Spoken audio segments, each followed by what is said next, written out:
వార్త ముఖ్య ఉద్దేశం ఏంటంటే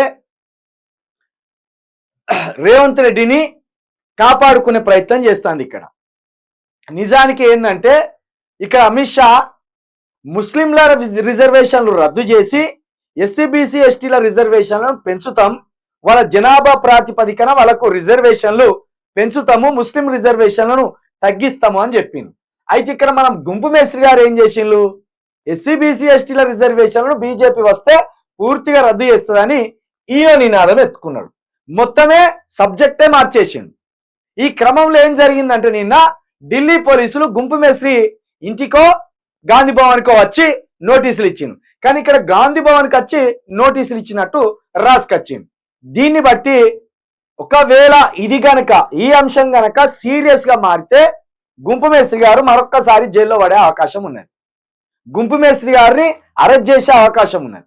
ఎందుకంటే ఏకంగా కేంద్ర హోంశాఖ మంత్రి అనని ఒక మాటను పుట్టించి ప్రచారాస్త్రంగా మలుచుకున్నాడు. దీన్ని ఏం చెప్తాంది కాంగ్రెస్, బీజేపీ నేతలు అసలు కౌంటర్ చేయలేకపోయినలు. రేవంత్ రెడ్డి ఎత్తుకున్న నినాదం మహా అద్భుతంగా దేశవ్యాప్తంగా ఇప్పుడు కాంగ్రెస్ నే అధికారంలోకి తీసుకొచ్చే అవకాశం ఏర్పడింది అనే రీతిగా రేవంత్ రెడ్డిని బాహుబలి రేంజ్ లో చూపించే ప్రయత్నం చేస్తుంది ఇక్కడ. కానీ తెలియకుండానే రేవంత్ రెడ్డి చుట్టూ ఒక ఉచ్చు చిక్కుకున్నది. ఇప్పుడు ఆఖరికి ఢిల్లీ పోలీసులు వచ్చిండ్రు, మనోనికి నోటీసులు ఇచ్చిండ్రు, బిడ్డ నువ్వు ఎట్టి పరిస్థితుల్లో రేపు రావాల్సిందే విచారణకు, రాకపోతే బాగుండదని వార్నింగ్ ఇచ్చే పరిస్థితి దాకా వచ్చింది. దీనికి సంబంధించే ఈ వార్త. నిజానికి రేవంత్ రెడ్డి తన పోయి తనించుకున్న పని అయింది. ఇప్పటికే ఓటుకు నోటు కేసుకు సంబంధించి పార్లమెంట్ ఎన్నికల తర్వాత ఇటు బీజేపీ అధికారంలోకి వస్తే మనోనికి ఉరితాడులాగా ఓటుకు నోటు కేసు ఉన్నది. ఇప్పుడు అనని మాటను పుట్టించి ఇప్పుడు మళ్ళీ కేసులో ఇరుక్కున్నట్టు అయింది. ఇది చాలా పెద్ద కేసు. ఏకంగా కేంద్ర హోంశాఖ మంత్రి అనని మాటలను మార్ఫింగ్ చేసి వీడియో అటింత ముక్క ఇటింత ముక్క కట్ చేసి అవి రెండు అటాచ్ చేసి ఇడిచిపెట్టింది.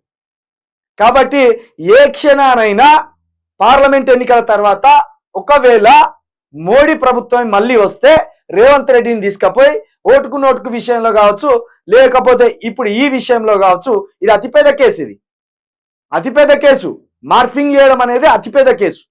కాబట్టి మళ్ళీ నా అరెస్ట్ అయ్యి జైలు పడే అవకాశం ఉంటుంది.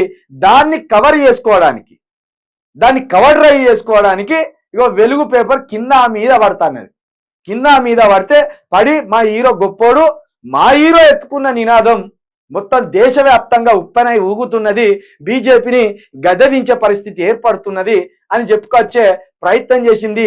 ఇది కవర్ డ్రైవ్ కాదు, మీ మెడకు ఉరితాడే కాబోతుంది మరొకసారి అనేది పార్లమెంట్ ఎన్నికల తర్వాత తెలుస్తుంది అనేది ప్రజలు అనుకుంటారు.